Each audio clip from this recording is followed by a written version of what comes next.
प्यारे बच्चों, आपका तीसरी कक्षा के ई लर्निंग हिंदी कक्षा में स्वागत है।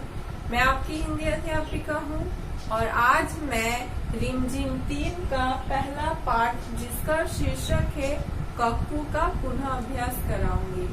और मुझे पता है आप सभी को यह कविता कंठस्थ याद हो चुकी है, तो आइए हम लोग फिर से इस कविता का पुनः अभ्यास करते हैं।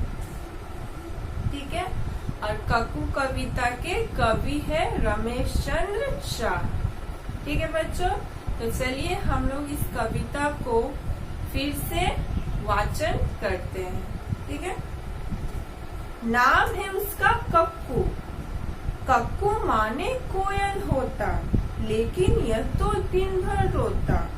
कहते इसको सक्कू, नाम है उसका कक्कू। कोयल माने मिस्री जैसी, मीठी जिसकी बोली। यह तो जाता भड़क करो जब, इससे तनिक ठिठोली। इसीलिए तो कभी कभी हम कहते इसको भक्कू, नाम है उसका कक्कू। कक्कू वह जो गाना गाए, बात बात में जो चिढ़ जाए। रहता मुंह जो सदा फुलाए, गाना जिसको जरा न आए। ऐसे झगड़ालू को अब से क्यों न कहे हम झक्कू, नाम है उसका कक्कू। ठीक है बच्चों, चलिए अब इस कविता के अर्थ को समझते हैं। और आपको इस कविता के अर्थ तो समझ में आ चुके हैं। फिर से हम इस कविता के अर्थ को समझेंगे। ठीक है। तो यहाँ कक्कू नाम का एक लड़का है जिसकी तुलना किससे की गई है? कोयल नाम की पक्षी से की गई है। ठीक है।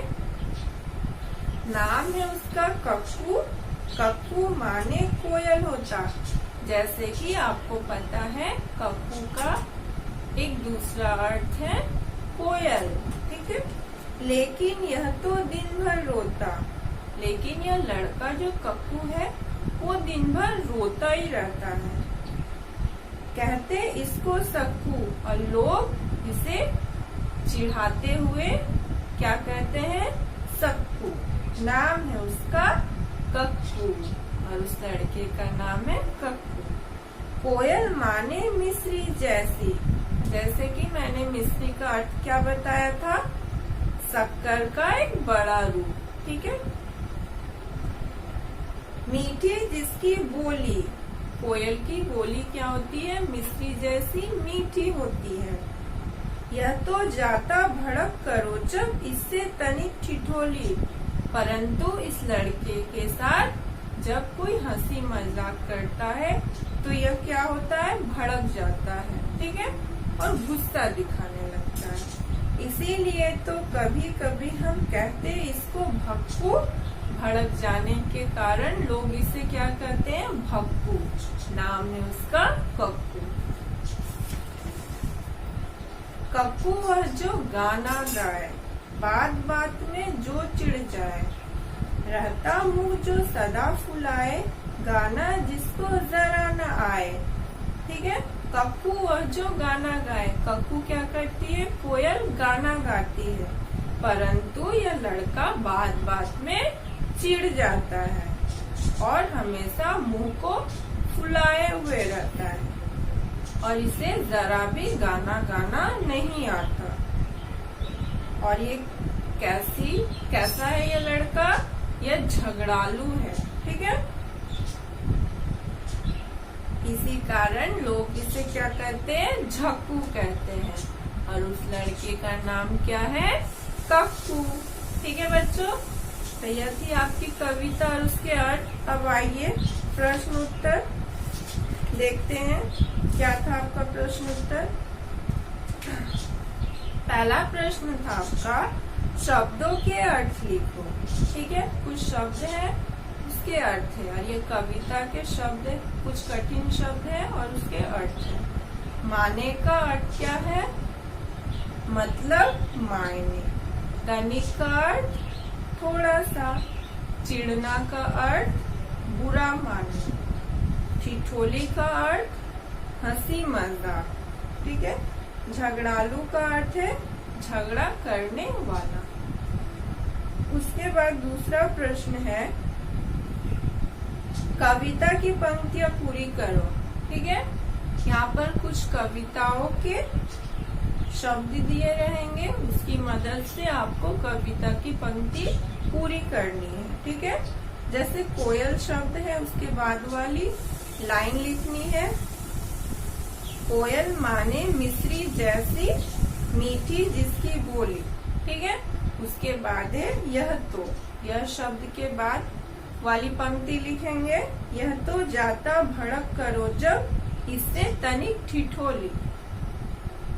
इसलिए के बाद वाली लाइन लिखेंगे, तो कभी कभी हम कहते इसको भक्कू, नाम है उसका कक्कू।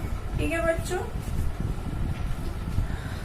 उसके बाद है आपका तीसरा प्रश्न, सही उत्तर पर सही का निशान लगाइए। ठीक है, यहाँ पर कुछ प्रश्न है और उसके दो ऑप्शन है, उसमें से एक ऑप्शन सही है, उसमें आपको सही का निशान लगाना है। ठीक है, जैसे कि क नंबर है, कक्कू को सक्कू क्यों कहा जाता था? पहला है क्योंकि वो दिन भर हंसता रहता था, और दूसरा है क्योंकि वो दिन भर रोता रहता था।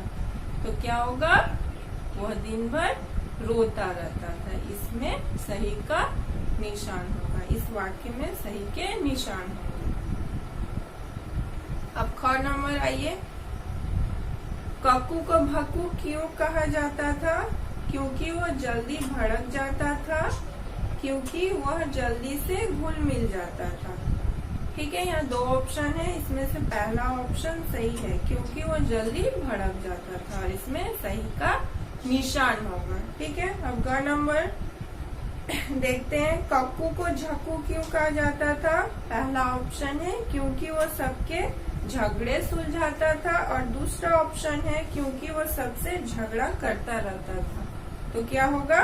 दूसरा ऑप्शन, क्योंकि वो सबसे झगड़ा करता रहता था, इसमें सही का निशान। और घ नंबर देखिए, कोयल की बोली कैसी होती है? आप सबको पता है कोयल की बोली कैसी होती है। यहाँ दो ऑप्शन है, पहला है मिश्री जैसी मीठी, और दूसरा है करेले जैसी कड़वी। तो आपको पता है मिश्री जैसी मीठी, इस वाक्य में सही का निशान होगा। तो बच्चों, आज के लिए यहीं तक, अगली कक्षा में हम लोग नए पाठ के साथ मिलेंगे। धन्यवाद।